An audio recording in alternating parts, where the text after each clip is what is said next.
Boa noite, shalom para todos. E então, eu vim fazer esse vídeo, na verdade, é o segundo vídeo que eu estou fazendo agora, né? Mas só que hoje eu vou falar sobre cristão, né? Como eu saí do cristianismo. Hum, Então, através do judaísmo, eu saí do cristianismo. Eu passei 3 anos, mais ou menos 3 anos no judaísmo, né? E depois eu conheci um amigo, que ele é uma das pessoas, administrador do grupo da Cabala, né? E ele me levou para esse grupo que acabei conhecendo o Moré, André Amorá, né?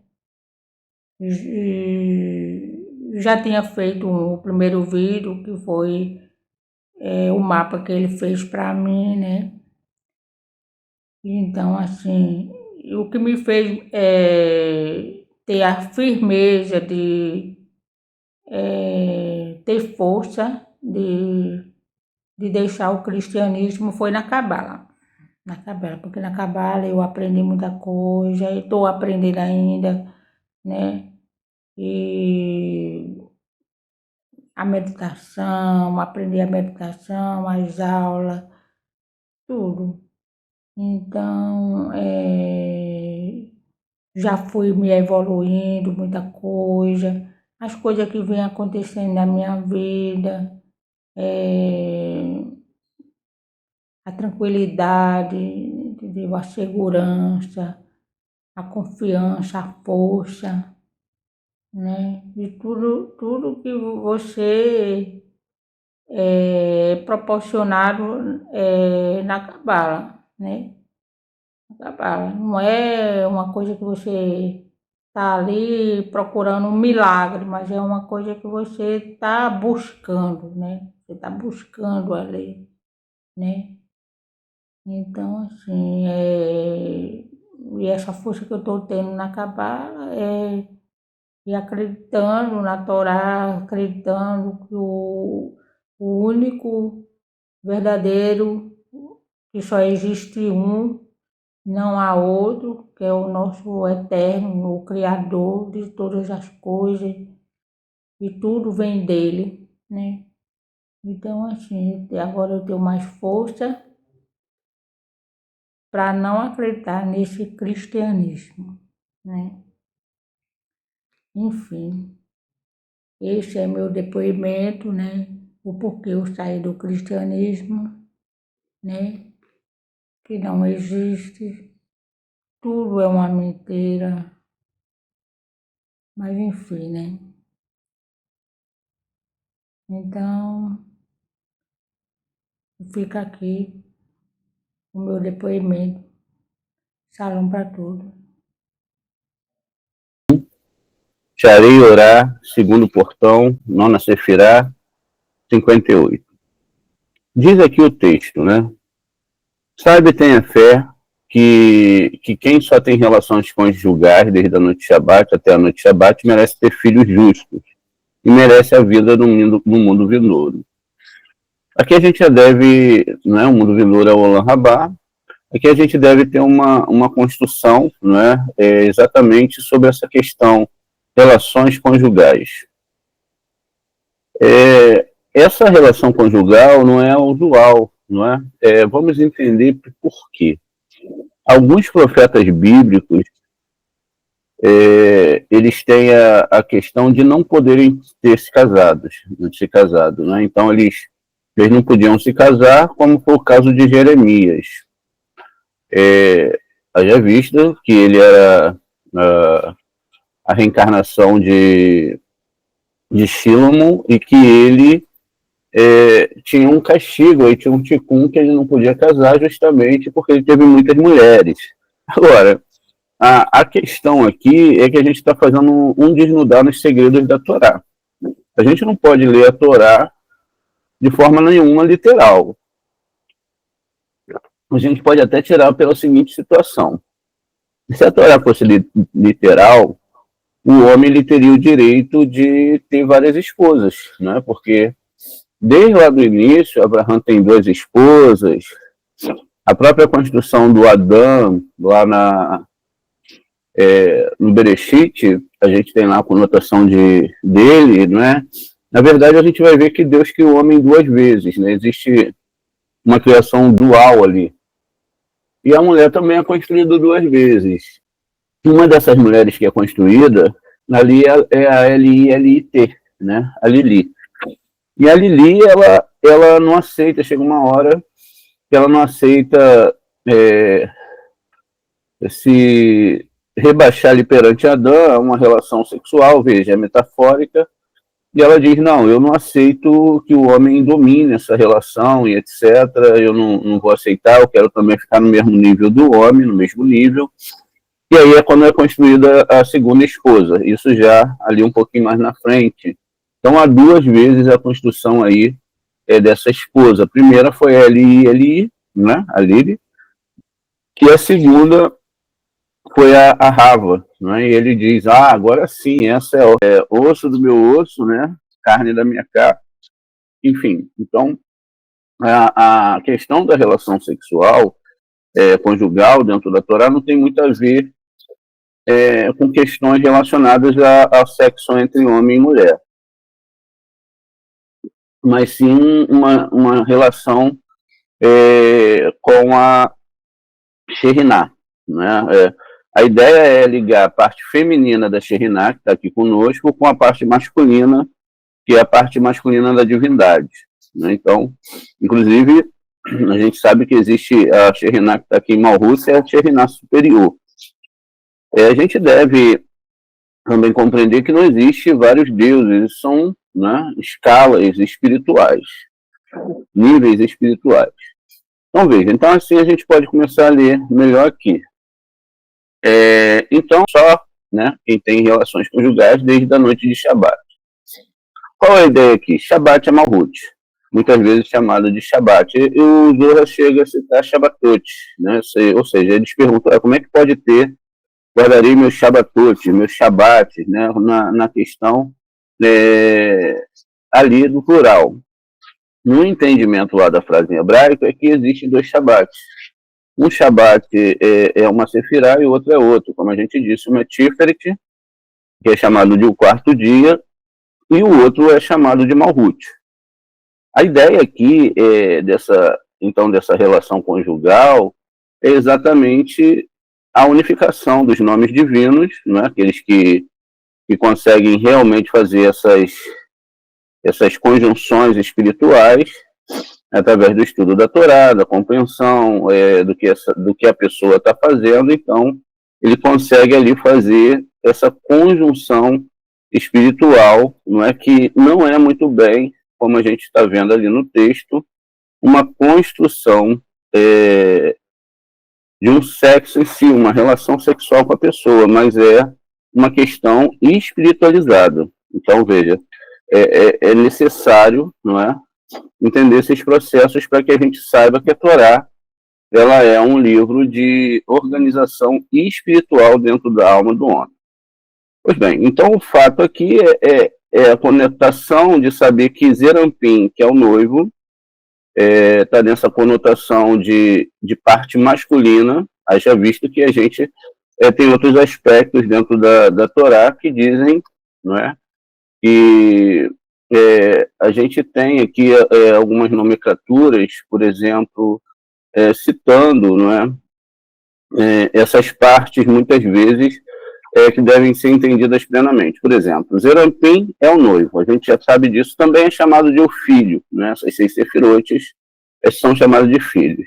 Biná é a mãe, veja, a mãe, ela tem ali uma relação, não é, com o filho de doação. Nesse aspecto superior aqui que a gente está vendo, a gente tem, então, uma conotação de mãe, a construção de Aba, que é pai, masculino e feminino, e acima seria mais ou menos uma questão da unificação. Veja, Adão está sozinho aqui num certo aspecto. Veja, e aí, né, segue-se então esses 3 aspectos, Aba, pai e mamãe. Ou seja, Adão e Rava. Né? Keter seria aqui mais ou menos uma conotação de Adão ainda não dividido nessas 2 sefirotes. Surge o filho, veja, uma nomenclatura, que é Zerampim, que são 6 sefirotes, e aí a gente tem, então, a conotação dessa união com Malhut. Ou seja, há uma conexão aqui com Malhut, e aí sim, Malhut é chamado de feminina. Feminina no sentido de quê? De recepção. Então, a gente tem várias conotações para feminino na Torá, não é um feminino na questão feminino, da questão de homem e mulher, mas recepção. A ideia aqui, então, é que há uma questão, não é? Vamos lá, vamos o primeiro, o segundo, o terceiro, o quarto, quinto, sexto dia e o sétimo, e aí, quando há essa conexão ela é feita através de meditações do nome Adonai, ou rezas, não é? Do nome Adonai, que é um nome que está aqui em Malhut. Então a gente tem essa construção, veja, Adonai, Aleph, Dalet, Nun, Yud, Adonai, que é a força, chamada de Sherinah, a força divina, que está aqui no nosso nível, tem gematria 65. Isso vai ser estabelecido, então, em novas questões, só para a gente dar aqui uma partida melhor para o nosso entendimento. Veja, Adonai. Dentro de cada sefirote, né, vão ter nomes, e esses nomes são graus divinos. Dentro dessas sefirotes também vão ter vários níveis angelicais. Poucas pessoas conhecem esses níveis e o nome dos anjos, mas vejam. Então a gente tem toda essa construção. Shaddai, Adonai, Shaddai. Aqui nós vamos ter em Rod Elohim de Sevaot. Aqui vamos ter em Netza Yud Kei Vav Kei, ou seja, o Havaiá de Sevaot. E aqui nós temos o nome em Yud Kei Vav Kei. Né? Pois bem, a gente vai falar muito sobre isso em outras aulas, mas é importante que a gente possa compreender aqui, para que a gente não fique perdido, né? Nessa questão de estar imaginando que a Torá está falando de sexualidade, etc. Não é? Então, o Yud Kei Vav Kei está aqui ligado a Sefirah Tiferet.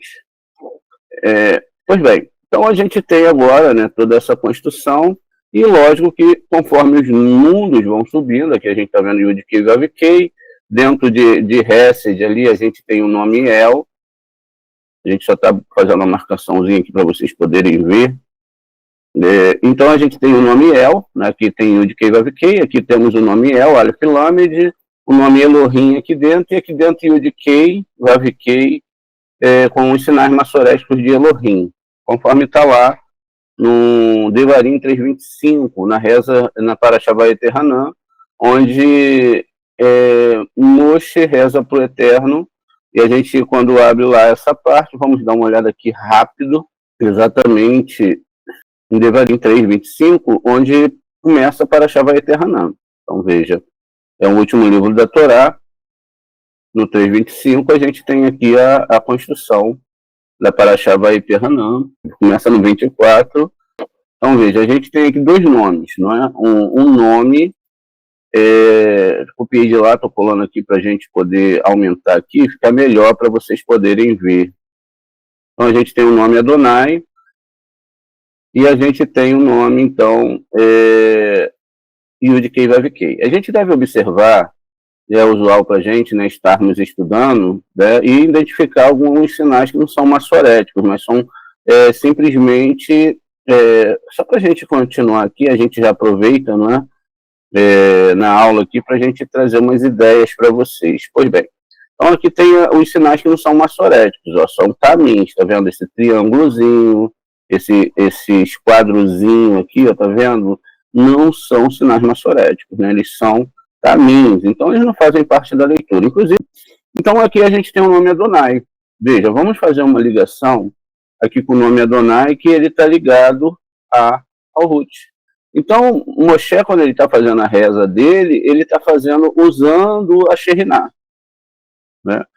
O nome Yud Kei Vav Kei, e é por isso que a gente trouxe essa questão aqui para você, ele vai estar com o nome de Elohim. Vamos pegar aqui o nome Elohim para a gente poder fazer uma comparação aqui para vocês poderem entender. Por isso, veja, o nome Elohim, né, também vão ter aqui, ó, Tamins, né, Tamins não são de forma nenhuma, não é, parte do alfabeto dos sinais maçoréticos que fazem o som das vogais, mas eles são pontos, entonações, cantilações, etc. Eles não são um som para a palavra, mas eles podem fazer papel de vírgula, semivírgula, ponto final e etc. Não é o assunto nosso aqui agora. A gente está falando, só está separando para vocês não confundirem durante a leitura. E aí o principal aqui agora que a gente tem que entender, que é exatamente a questão, é ver os sinais maçoréticos que estão aqui, ó, em Adonai. Veja, nós temos aqui, ó, um Sheva, né? Ó, um Sheva, e esse Sheva, ele está aqui, ó, composto, né, com 3 pontinhos aqui, né? Então, ele está composto, tá vendo? Ele é um Sheva com um Segol, né? Chamado de Hatuf Segol. Nós temos um rolanzinho aqui acima, ó, um pontinho aqui, ó, que faz o som de Ó. E nós temos um Irique aqui embaixo, ó, que faz o som de I. Então, nós temos aqui, ó, Ie Rovi. Tá vendo qual o som que faz? Ó? É o mesmo tetragrama, mas ele faz um som diferente. E são os mesmos sinais, observe. Vamos fazer a comparação. Ó, aqui tem Elohim. Esse nome aqui, que tem essa composição, né, veja, o Roland aqui acima também, ó, juntamente com o Yud aqui abaixo, tá vendo? Então, essa conotação aqui, nesse nome Elohim, Yud Kei Vav Kei aqui, ele vai estar ligado exatamente, olha, a Biná. Então, veja aqui, esse nome está dentro aqui de Biná, tá vendo? Então, isso são nomes. O que é uma relação conjugal, né? É fazer, ó, a conexão entre Adonai e Shaddai, Shaddai e Adonai de Sevaot, Adonai de Sevaot e aqui Netza, e assim sucessivamente, ó, são feitas, né, todos os casamentos com os nomes divinos através da árvore Sefirot. Isso é o casamento, né? A gente tem a conotação da construção da Rupá. Veja, a Rupá é a letra Het, né? Veja, a letra Het é um casamento entre a letra Zain, o Zain que representa quem? No Shin representa Itzahak, e a letra Vav, tá vendo? Então, essas duas letras, elas se juntam aqui pela parte de cima e elas formam, então, uma Rupá. O que não tem nada a ver com casamento, como a gente vê por aí, ó. Eles se juntam aqui em cima, tá vendo? E formam essa letra aqui.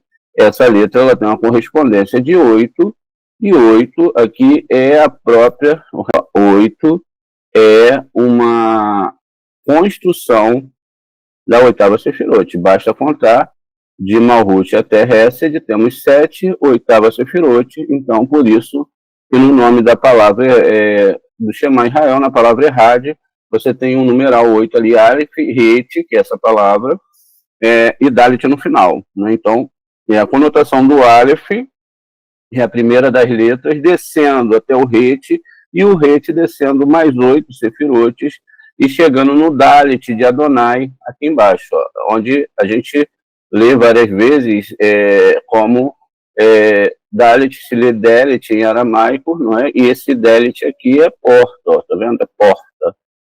Enfim, então, veja o Aleph envolvido aqui, que veio lá de cima, Dalet, Nun, que é a porta 50, e Ud. Veja, então todas essas questões, quando a gente falar de relação conjugal, nós não estamos falando exatamente de uma relação conjugal, não é, entre homem e mulher. Isso aí traria realmente muitas confusões. Então, a gente agora que a gente pôde entender o que é Shabat, Shabat não é ficar parado um dia, não é guardar um dia, Shabat é uma sefirot, ou duas sefirotes. Então, é a relação daqueles que alcançam esse nível de Shekhinah e conseguem começar a fazer essas conjunções e começam a fazer os concertos internos. Veja, a questão da questão conjugal é a doação. Doação versus recepção, amor versus ira, etc. Tudo aquilo que é possível ter dentro de um cri. Um cri é um ser humano. Então, veja. Então, desde a noite de Shabat até a noite do Shabat, e aqui diz, né, que tem a fé em que só tem relação conjugal desde a noite de Shabat, ou seja, desde esse nível da Shekhinah, né, ele vai merecer ter filhos. Veja, merecer ter filhos justos. Não é por que filhos justos no mundo vindouro? Porque ele mesmo, não é, ele vai poder estar no mundo vindouro, no Olam Rabá. E como isso funcionaria? É simples. A gente tem na Torá uma passagem que diz o seguinte, diretamente para Devarim, mas isso também está lá em Jeremias, né? Veja, 24, 16. Está escrito aqui, olha que incrível. Vamos ver aqui. Então, ó, 24, 16, diz o seguinte, passamos aqui um pouquinho, diz aqui, ó, lo, não, a palavra lo é não, e o matu avote, veja a palavra paz, lo e matu avote ao banim, o banim, lo, o metu ao avote, ishi berre te or, e o matu. Então, os pais não serão mortos, né, por causa dos filhos, nem os filhos serão mortos por causa dos pais. Cada um deles será morto apenas pelo seu próprio crime, né, pelo seu pecado. Então, a gente tem a palavra aqui, pecado, cada um irá morrer pelo seu próprio pecado. Veja, então, ó, como, né, aí vai entrar aqui uma questão muito séria, onde há uma divisão no aprendizado da Cabala em relação aos ensinamentos do Arizal e do Ramak. Ou seja, um Ramak foi incrível, né? A gente acabou até de estudar a Tamareira de Débora e etc., onde ele levou isso para a literalidade.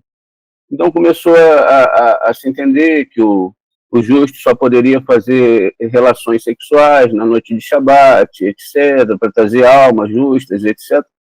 Enfim, aí entra uma questão aqui que a gente deve pontuar em relação a alguns aspectos dentro da Torá. A primeira situação e do Taná, não é? É que muitos reis judaicos, muitos reis de Israel e também de Judá, não é? Houve uma divisão ali, eles eram reis ruins, como era o caso do rei Ahaz, ao qual breve iremos conversar sobre esse assunto. Então veja, o rei Ahaz, ele era um homem ruim, existiram outros homens ruins, não é? Que também foram reis de Israel, foram criados, aprenderam a Torá, aprenderam o hebraico, etc., tiveram toda essa conotação de serem trazidos dentro de uma santidade. Isso é a parte literal. A gente vê também que no caso de Davi, também tinha filhos, como Onã, o próprio Shalom, eles eram pessoas que não foram legais, né? Foram pessoas que foram ruins. Então, quer dizer, se a gente leva por esse aspecto, então isso mostra que Davi falhou, até porque houveram ruins na linhagem davídica que falharam. Então, tudo bem. E vimos que existe também um ticum, a pessoa vem para cumprir um papel e etc., Então, veja, e aí bate com isso que o pai não morrerá pelo pecado do filho, não é? Nem o filho morrerá pelo pecado do pai. E aí ele diz aqui sobre uma questão de relação na noite de Shabat, ou seja, seria necessário que a pessoa tivesse uma relação na noite de Shabat, que a gente viu que não está condizendo com a Torá, assim como nenhuma dessas histórias desse rei tem a ver literalmente com uma história humana. Possa ser, né? Possa ser. Que tem ali buscamentos, pinceladas na história, porque a Torá, ela fala da própria história, enfim, né, existem questões aí a serem discutidas. E é o que a gente sempre fala, se o fulano existiu ou não existiu, não corrobora nada com a minha vida hoje. Né? A gente tem que pegar os segredos da Torá. A unificação desses nomes divinos é o casamento. A unificação para cada alma, cada pessoa de fazer o que está dentro da Torá, é o avançamento dentro da Torá. Então ele merece ter filhos justos. O que é? Encarnações justas. Então, você está nessa vida, você tem um aspecto defeituoso em algumas partes dentro de você. Então, você trabalha esse aspecto, você vai, vamos macetando, né, vamos batendo nesses aspectos. Olha, se eu tenho muita ira, se eu sou incompreensivo, se eu não tenho amor, e etc. E essas questões são muito profundas, porque não é o que a pessoa quer ser, é o que ela é. Não é? Isso deve ser muito bem compreendido. Você não escolhe ser o que você quer ser. Nem fisicamente, diz que a gente escolhe lá do outro lado, nem fisicamente, e também a tua alma ela tem uma configuração. Por isso que nós temos pessoas diferenciadas, uns são mais egoístas, outros menos egoístas, etc. E cada um deve criar o equilíbrio ali, né? Porque a Torá se trata de equilíbrio. Pois bem, então já que a gente entendeu isso, que é o quê? Eu seguindo a Torá, eu tenho então começo a ter uma relação com os estudos da Torá em relação à divindade. A gente deve também trazer outra pontuação aqui. Até o ano de 1995, não se tinha muito entendimento do que era a Torá e da Cabalá. Isso ficava restrito a pequenos grupos de cabalistas. E esses cabalistas, eles eram tidos ali como pessoas não gratas dentro do judaísmo. Por quê? Porque o Zohar, ele desmonta toda a religião. Ele desmonta toda a questão religiosa dentro da Torá. Então, os religiosos, que são aquelas pessoas que usam de varinhas mágicas, etc., querem levar tudo na literalidade, são inimigos da Cabalá. E por isso que nossos sábios muitas vezes apanharam, foram jogados para fora, tiveram humilhações, foram chamados de tudo que é nome. Isso está registrado em livros, existem várias histórias sobre isso, e eles não eram pessoas bem-vindas dentro dos grupos ali de sinagogais. Eles eram pessoas que tinham que viver nos seus grupos de cabalistas, né? Existia uma configuração para isso. Eles já tinham conseguido, como Shimon Bar Yochai, que eles perguntam como que você conseguiu a iluminação mesmo aqui nessa época, como você conseguiu, né? Ou seja, ele conheceu a Torá na forma original, dentro da sua alma, dentro da alma da Torá, os seus segredos de Torá. Pois bem, então, veja, quando merece ter filhos justos, é que você vai estar no Olam Rabá, caso você comece um processo de consertos internos, o que não é fácil. Muitas pessoas, às vezes, começam a estudar Cabalá ontem, ou amanhã, ou depois, ou etc. Às vezes tem traços na nossa alma, os próprios 288 graus que tem que se consertar dentro da alma, pela humanidade, duraram 6.000 anos e parece-nos que agora somente o entendimento, não é por isso que foi liberado em 1995, o que foi liberado pelo Rabash, né, ensinar a Cabalá, porque antigamente não era permitido ensinar Cabalá fora dos meios judaicos, ou seja, o ego chegou numa parte que a religião hoje já não supre, ela não muda a pessoa. Então a pessoa vai fazer religião, vai guardar Shabat, mas vai se tornar mais egocêntrica. Então ela não vai conseguir fazer o trabalho interno. E agora ela necessita desses nomes sagrados, ela necessita desse apontamento maior para a Torá, Porque lá atrás, foi dada a Torá para o povo judeu. Judeu tem a ver com Yehud, Yehud tem a ver com unificação de alma, Yehudim. Então, toda vez que a gente vê o termo judeu, a gente não deve imaginar judeu de ser da tribo de Judá. Mas a gente deve imaginar que é fazer um Yehud. O que é um Yehud? Fazer as unificações necessárias que a gente viu aqui, ó, unir mundos espirituais. Pois bem, essa união desses mundos espirituais, ela só funciona através do estudo pleno da Torá. Ela não pode ser feito, muitas vezes, isso está no Pirkei Avot, de forma religiosa, trocando o estudo da Torá.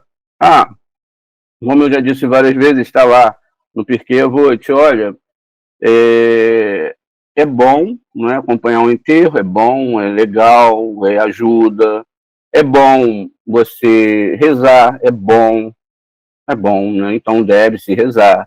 É bom você visitar doentes para fortalecer aquela pessoa, é bom, né?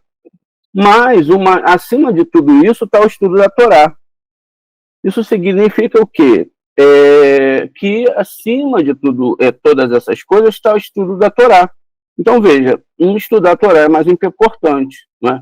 Porque através do estudo, você tem a compreensão e através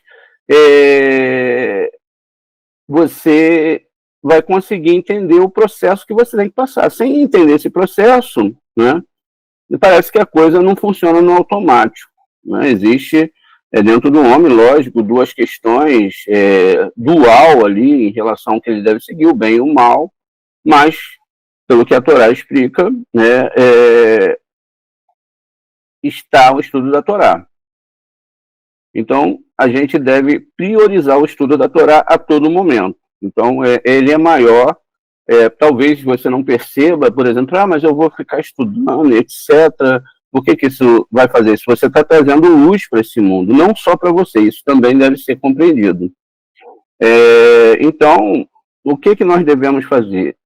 Priorizar o que está, não é exatamente no livro da Torá, no livro de Tehillim 1.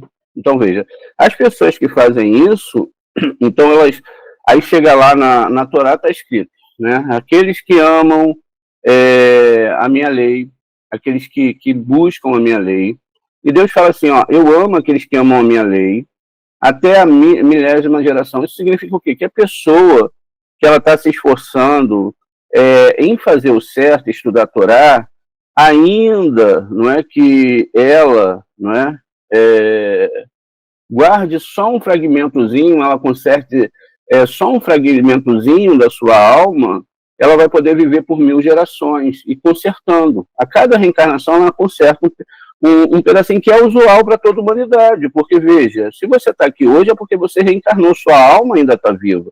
Ou seja, se você, ou qualquer ser humano, independentemente que está aqui, não é, nesse momento estão fazendo retificações. E é o que a gente vai entender no texto abaixo também aqui, como que essas coisas são sérias, não é?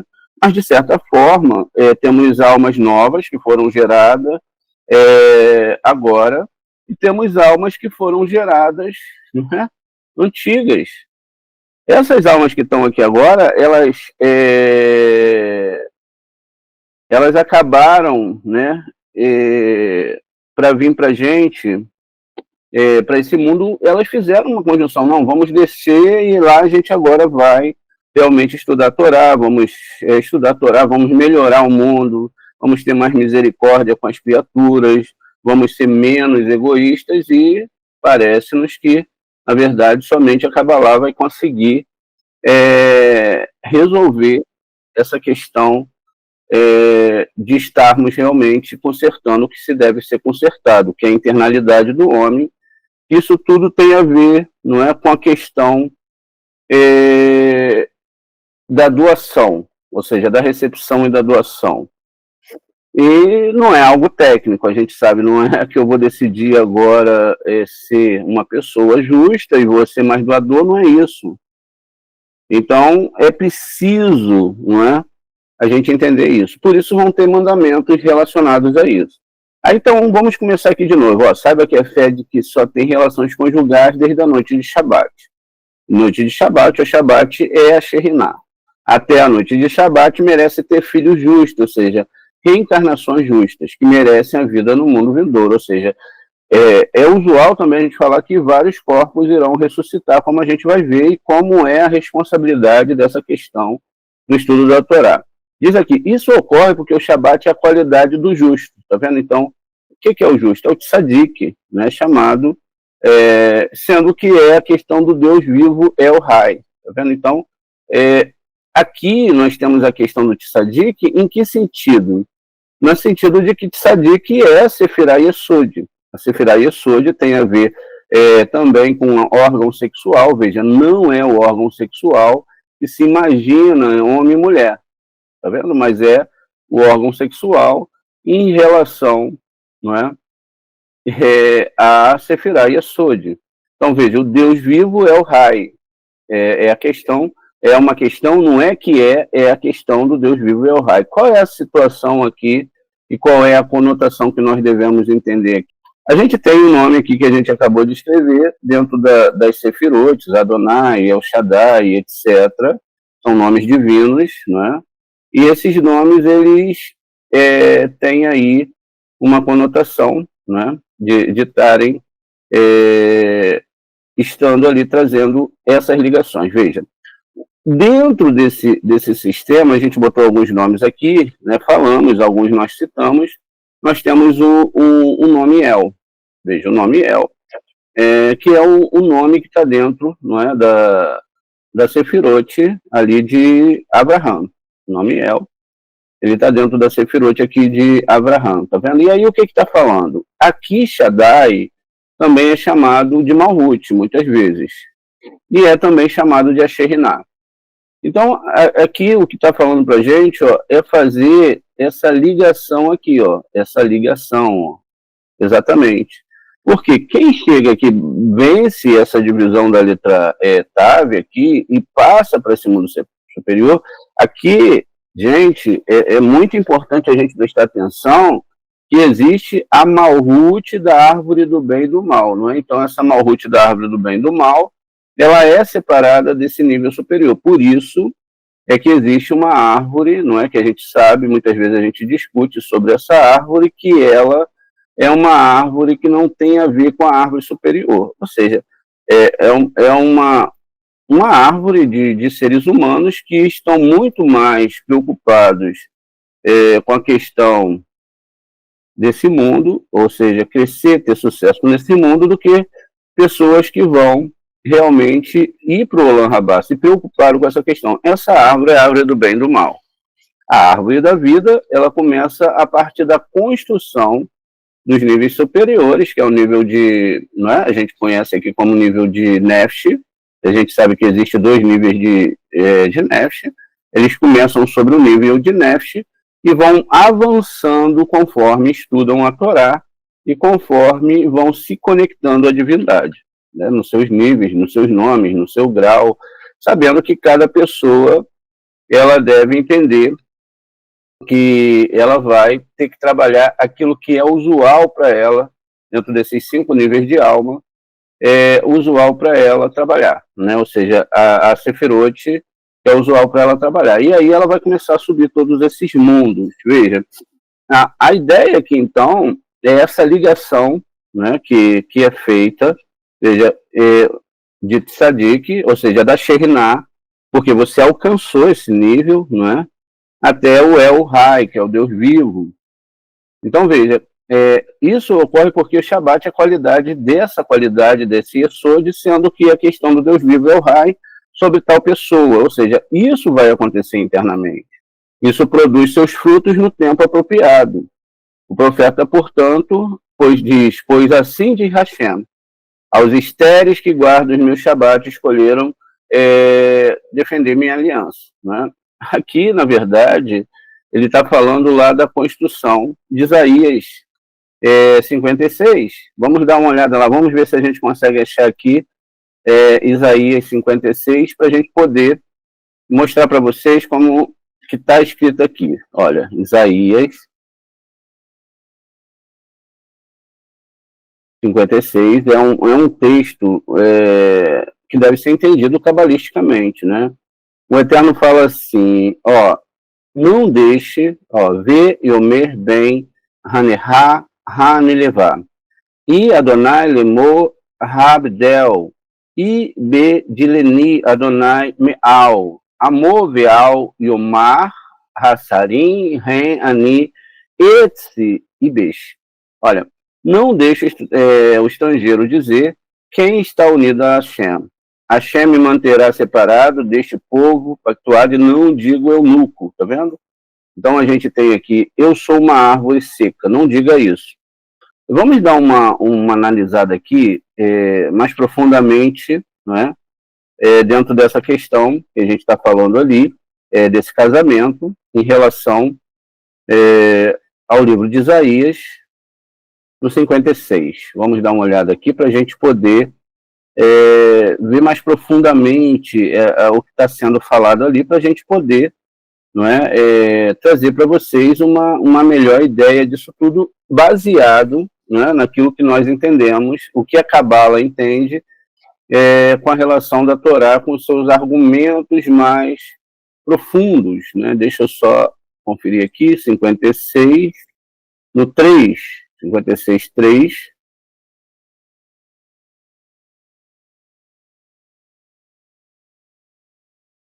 Então, veja, até aqui um conector e não dizer, mas não negar, o filho de um estrangeiro, Nerá, vai ter uma raiz aqui, ó, Nerá, ou Neká, não tem um pontinho dentro, tá errado.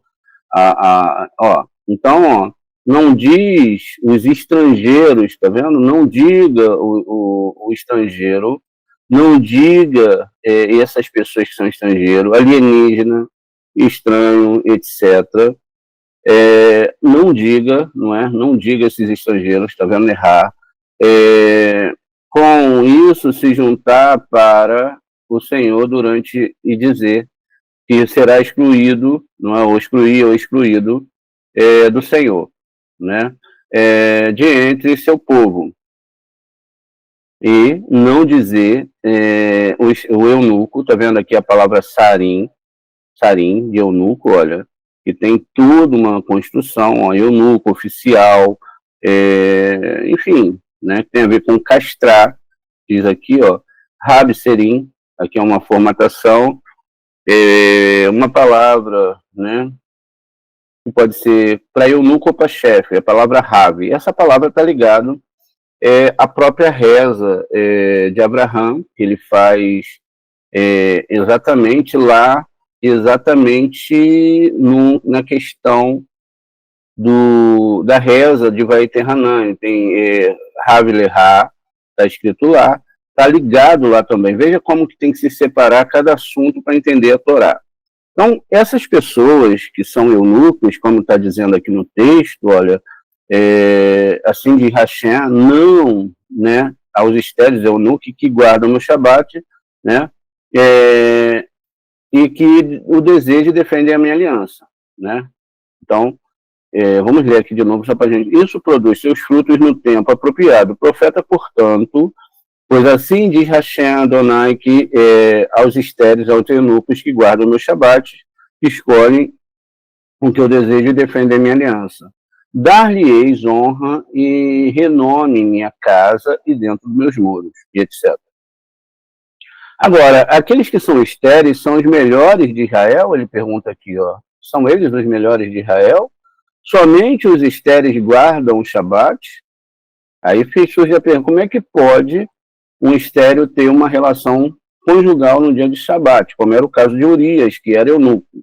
No entanto, a explicação é que o versículo se refere àquele justo, tá vendo? Sadiquim, aqueles justos aí, e que se tornaram estéreis, veja, abstendo-se de relações conjugais durante os 6 dias da semana. E só tem relações conjugais nas noites de Shabat. E essas pessoas, elas se tornaram eunucos, e a gente vai ter que compreender isso aqui. Isso ocorre porque o temor que guardam refere-se à mulher, como anjo de Hashem. que disse a Manoá: mantenha-se longe de tudo que eu disse à mulher. Isso é Manoá, é o pai de Xinchon ali, etc. E o sinal para isso é Zahor, e guarde. Zahor, Vezahor, lembre e guarde, para a noite, quando eles fazem isso, porque está escrito: eu estarei ao meu santo monte e alegrarei na minha casa de oração, na minha segunda, né, na sagrada montanha de Deus vivo, El Rai. Minha casa de oração é a questão de Hashem, Senhor Adonai. Agora, a gente tem que entender aqui, veja só. Pois bem, então, por que as pessoas se tornam estéreis e por que todas as matriarcas eram estéreis? É que elas não tinham desejo de recepção, receber coisas desse mundo. Então elas eram estéreis. Isso vai acontecer com as sefirotes superiores. Elas não têm vontade de receber. Biná não tem vontade de receber de Ket. Aí vai se dar aquela construção da Lili, né, como a gente falou, vai se dar a construção da Rava e etc., que não tinha desejo de receber. Mas recebiam porque tinham que doar, porque se Biná não recebe, não passa para o filho, que é Zerampim, Zerampim, que é o noivo, não passa para Malhut, que é a noiva, não tem. E aqui é o desejo da recepção total. Nesses mundos espirituais, não tem o desejo de recepção, mas eles recebem para doar. Aqui, deve-se chegar nesse nível. Mas as matriarcas, elas eram estéreis, então elas não tinham desejo de recepção. Agora, deve-se observar claramente que as matriarcas são metade das sefirotes, porque você tem numa sefirote, ao dividi-la, lado direito e lado esquerdo. Não é? Veja, isso está na conotação da própria árvore sefirótica ou de um círculo. Um círculo, todos os casais da Torá, eles são formados de parte masculina e feminina. Então, uma sefirote, ela não é sozinha. Um personagem bíblico, ele não é sozinho. Abraham não é sozinho. Ele é um sistema acompanhado, não é, da sua parte feminina. E essa parte feminina, ela tem o seu lado, que é o lado esquerdo, que representa recepção. Ou seja, deve haver um equilíbrio, né? A gente sabe que sem recepção ninguém vive, mas tem que se ter um equilíbrio para que se tem que receber, e é esse o desejo que nós devemos trabalhar dentro de nós. Veja, nós temos lado direito e lado esquerdo. Parte feminina e parte masculina. Isso mesmo dentro dessas sefirotes que não têm desejo de receber, recepção. A gente tem um outro mandamento na Torá que diz o seguinte: ninguém verá o Eterno e continuará vivo. E aí fica a pergunta, né? Poxa, Moshe viu o Eterno, a gente sabe que não se pode ver o Eterno, né? Ele é a essência das essências, etc. Como alguém pode ver o Eterno e continuar vivo? A questão ali é que os tzadikim muitas vezes são chamados de vivos e mortos, né? Porque eles veem Hashem. Qual é a ideia aqui? A ideia é que eles morrem para as coisas do mundo, que é a discussão total desse terreno de número 1 que a gente está estudando. Ou seja, olha, as coisas já não têm mais muito sentido, não é? E aí é que entra a composição do entendimento maior em relação à Torá, em relação às questões mentais, cerebrais, etc. Pois, por exemplo, a questão da esterilidade para as coisas desse mundo, ela está ligada ao cérebro. Isso é científico. É científico que o homem ele tem esses dois lados, não é, do cérebro, e que o lado esquerdo e direito ele tem questões positivas e negativas. A gente tem lá que o cérebro de Caim era chamado de o cérebro esquerdo, né? O Caim era a geração do cérebro esquerdo, ou seja, eles queriam receber tudo nesse mundo, conforto, eles queriam receber dinheiro, eles queriam construir uma torre, eles queriam, sabe, viver tudo que era aqui nesse mundo, mas eles não entendiam que aqui era um celeiro de almas para retificação. Ou seja, a vida foi dada, de nenhuma maneira ela foi dada para nenhum ser, coloca-se assim, não é? A gente tem vários estágios da criação da Terra até chegar aqui, mas nenhum ser, a vida foi dada ignorantemente, ou seja, por qualquer coisa. Eu decidi criar e criei, fiz mesmo, então criei aquele inseto lá, é a minha vontade. Não, existe um sistema organizado para que nesses últimos tempos, por isso que nesses 4, a gente pode se perguntar, poxa, 4, 5 bilhões de anos, teve toda uma construção na Terra, não podia, a gente tem essa mania, né, de ter coisas instantâneas na nossa vida, inclusive na espiritualidade, na questão que eu falei lá, as pessoas estão aqui, será que eu vou reencarnar? Nem tem nem 1 ano de Kabbalah, nem 2 anos, quando os concertos começam daqui a 10, 15 anos, que a coisa vai começar mesmo a ser consertada, então as pessoas já chegam, né, e já acham que assim não é. Veja, e aí o que acontece? Ela às vezes está muito ligada às coisas desse mundo, e ela tem, então, muito desse cérebro esquerdo aqui dentro dela, que são tudo que ela deseja nesse mundo. Esse cérebro aqui, ele domina tudo e cobre o lado direito, tá vendo? Agora, esses 2 cérebros também são lado direito e esquerdo, homem e mulher, muitas vezes falado na Torá de várias formas diferentes. Os querubins, masculino e feminino, que se encontravam, veja, no meio da arca, tá vendo? Eles se encontravam. É a junção do lado direito e lado esquerdo do cérebro. Perceba, então, que quando esses homens encontravam o Eterno, e eles compreendiam do mundo superior, eles experimentavam desse mundo superior, e esse mundo já não tinha muito mais sentido. Não tinha mais muito sentido a pessoa perder tempo com coisas que não são úteis, como desperdiçar o seu tempo com distrações corporais, desejos de recepção. Então, a ideia de esterilidade aqui, e essa de estar vivo ou morto, é essa. E aí, o que acontece? Quando a pessoa conhece o Eterno, que ela começa a compreender, esses sonhos mais básicos que tomam... Aí você para pensar, olha só, mas não é... Poxa, como que funciona isso? É porque quando você tem esses sonhos mais básicos, você perde a vida atrás desses sonhos. E qual é a vida do ser humano normal? É chegar final de semana, ter dinheiro para fazer o churrasco, estar com a família, etc, etc. O que não deixa de ser possível dentro da vida de um cabalista. Mas, o cabalista, existe uma formatação diferente que ele tem que estar ali para levar a palavra do Eterno, e ele nem pode estar ali se não estiver falando palavras de Torá.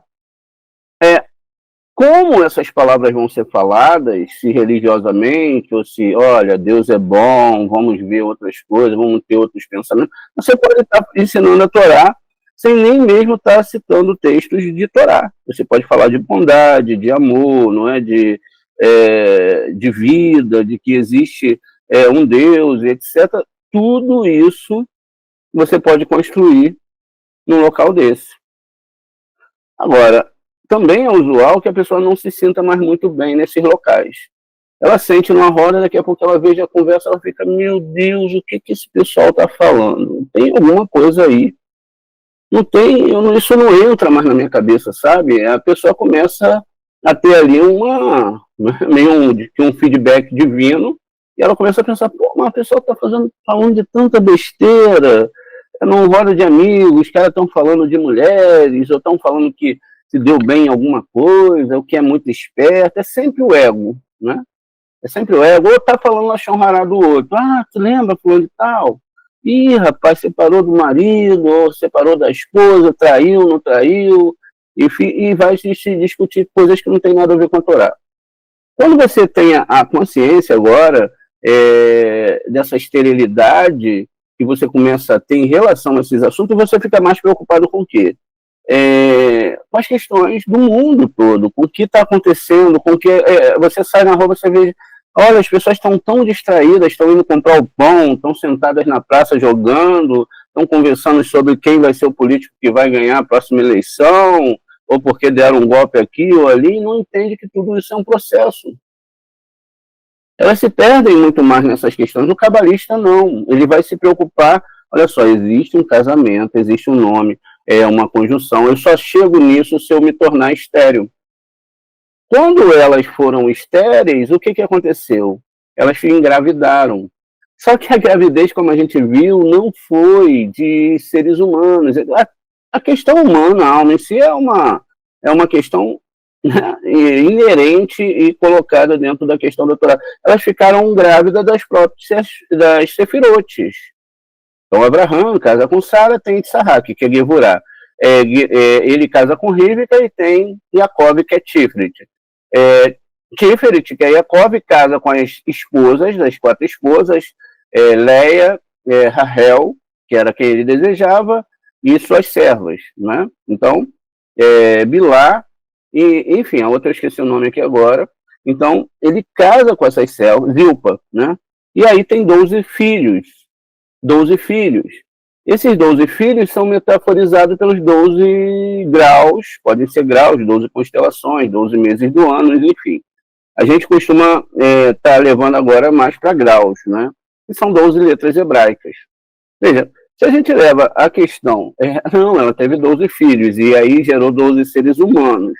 E aí esses 12 seres humanos, cada um nasceu no mês certinho ali, do ano para formar o mês. Aí já fica um pouco complicado. E aí, então, só um povo vai ser salvo, etc. Não, ali está falando sobre toda uma construção universal. Porque a própria árvore sefirótica que a gente vê, onde tem a composição de 10 planetas, né? 3 planetas superiores não podem ser representados, etc. É uma coisa maior. Assim, que essa árvore sefirótica, ela é o DNA de todo o universo, ou de todos os mundos espirituais. Então, quando você começa a entrar para a Torá, você vai se tornando estéril, porque é só na esterilidade de receber para si mesmo, não de receber para doar, mas de receber para si mesmo, é que você vai ter, então, engravidar. O que é um engravidar? Um engravidar com esses graus espirituais. Por isso que as festas judaicas, vamos colocar aqui, elas duram 9 meses, 9 meses tem a ver com 9, não é? 9 é o número da verdade. Pois bem, 9 é o número da verdade, e aí você tem toda uma questão, né? Vai ter uma questão gemátrica para entender isso aí.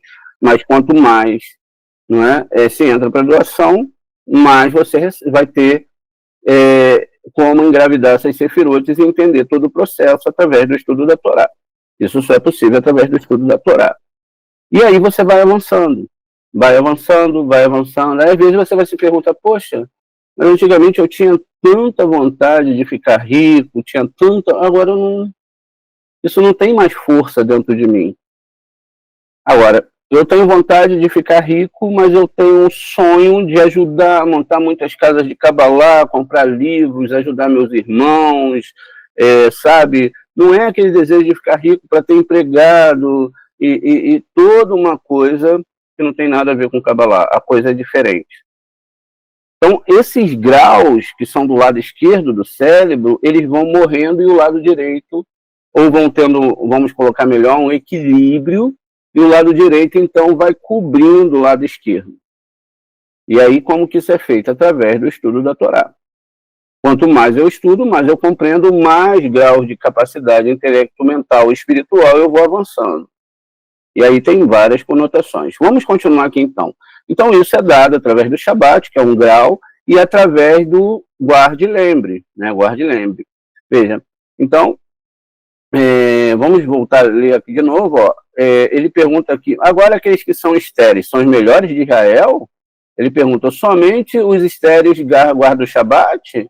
Por que Deus prometeu isso para ele? No entanto, a explicação é que o versículo refere àqueles justos, de Sadiquim, que se tornam estéreis, abstendo de relações conjugais, lidar com Deus para recepção, durante 6 dias da semana, que são 6 sefirotes. E só tem relações conjugais na noite de Sabat, ou seja, eles só chegam a esses níveis quando encontram a Sherinah. Isso ocorre porque o termo que guardam, né, refere-se à mulher. Então, veja, chamou, guardem, né, se refere à mulher, como os anjos de Hashem, o anjo de Hashem, disse a Manoá, né? Mantenha-se longe de tudo o que eu disse à mulher. Veja, que está ligado a lembre-se, não é? Chamor. O sinal para isso, lembre, Zahor, para o dia exatamente de Chamor, né? Lembre-se, guarde. E Chamor para a noite, né? Ou guarde para a noite. Quando eles fazem isso? o que está escrito. Eu os trarei ao meu santo monte, eu alegrarei na minha casa de oração. Minha montanha sagrada é a matéria do Deus vivo, é o Rai, tá vendo? Então, a montanha sagrada é um nível superior espiritual, não é muito bem o que as pessoas imaginam. É um mundo lá de cima, é a conexão. E a minha casa de oração é a questão de Hashem, tá vendo? É a questão do Havaiá, aqui o de Revavirê, que é chamado de Havaiá, e o Senhor e o Adonai. E aí a gente acabou de ler lá na questão da Parashá Vaeter-Hanan, a reza de Moshe falando de Adonai e falando também, não é, de Yud Kei Vav Kei. Lá ele estava falando o quê? Vamos lembrar lá, vamos voltar lá para a gente poder entender melhor aqui essa construção. O que ele estava falando lá? Ele estava falando em relação à unificação de Sefirot, Devarim 3, 24, veja, ele estava falando aqui na Parashá Vaeter-Hanan, ele começa, a gente vai discutir muito essa Parashá Vaeter-Hanan ainda, enfim, deixa eu só achar aqui, ó, Vaeter-Hanan, é o Adonai, Be'et Hahav Lemor. Aí ele repete aqui, ó, Adonai Yud Kei Vav Kei, o Havaiá, com as Sefirotes de Elohim. Ele estava falando o que aqui? Ele estava falando dos níveis, tá vendo? Dos níveis entre o Yud Kei Vav Kei que estava aqui, como a gente mostrou, ó, esse Yud Kei Vav Kei está aqui dentro. Então ele estava falando do nível de Yud Kei Vav Kei, que é Binah, que no sentido não deixa de ser o criador de todas as coisas, e o nome Adonai, que está aqui em Malhut. Ó. Então, ele está falando dessa unificação aqui. E isso é o que o sábio deve fazer e deve entender, veja. Então, aí é que começa toda a questão da construção. Então, ele está falando de duas sefirot. Pois esses termos, literalmente, testificam duas qualidades. Vamos lembrar, Zahor e Chamor. Lembre-se e guarde, né? Ou guarde e lembre, enfim. No entanto, se Deus me livre, uma pessoa profana o Shabat, ela profana a Shekhinah, é como se ela negasse a verdade essencial de Hashem, ou seja, do Havaiá, sendo o Shabat a essência da árvore de baixo para cima. Ou seja, a essência da árvore para cima, de baixo para cima, é o Shabat, que é a conexão. E Shabat é Malhut. Por que Shabat é Malhut? Porque se conta, não é? 7 sefirotes, ou seja, a luz, existe um trabalho espiritual que você começa a espelhar da onde? De baixo para cima, ó. Começa a espelhar e começa a ter uma explicação. Isso se chama de luz o quê? Luz direta.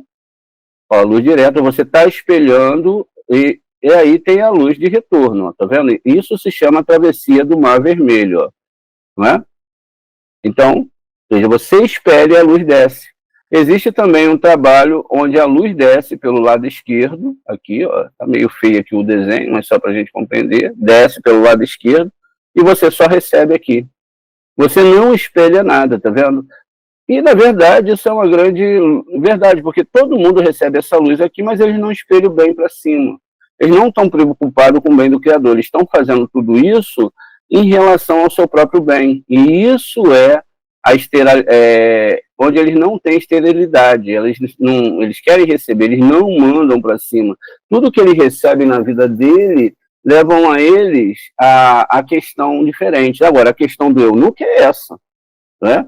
É tida também como alguém que estuda a Torá por si mesmo, tipo, eu não tenho milagres, eu não estou conseguindo ver as coisas, mas eu vou continuar estudando, eu vou continuar, porque a questão do eunuco aqui é diferente do estéreo também, está sendo feita uma ligação, mas o eunuco por si, ele não tem um membro sexual, não tem onde fazer circuncisão. Agora, se eu levo isso para dentro da questão masculina somente, quer dizer, eu tenho que levar isso para dentro desse conceito de recepção e doação, né?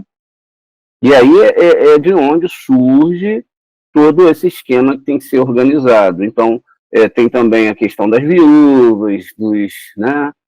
como que a gente faz com essa questão das viúvas, dos órfãos, o que é isso, como a gente faz a questão do estrangeiro, lá está falando não só do eunuco, está falando do estrangeiro, está falando o que é o estrangeiro, tudo isso tem que ser compreendido de forma plena, para quê? Para que a gente possa entender que a Torá está falando de questão espiritual e não de questões físicas.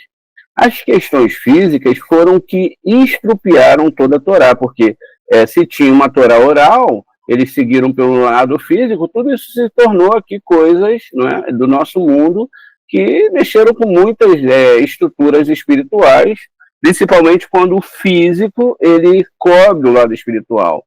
Então, quando eu estou falando de eunuco e eu estou falando de estrangeiro, por exemplo, são pensamentos durante essa caminhada que surgem em mim e que não podem ser jogados fora. Cuide bem do estrangeiro.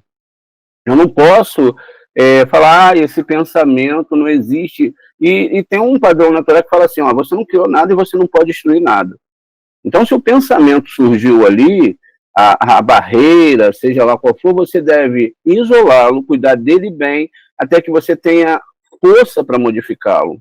É aí que está a história da coisa, que não tem nada que ver, porque desejos, são recepções, são pensamentos. Pois bem, essa é mais uma parte aqui, a gente ainda tem muita coisa para estudar em relação ao Tehillim 1.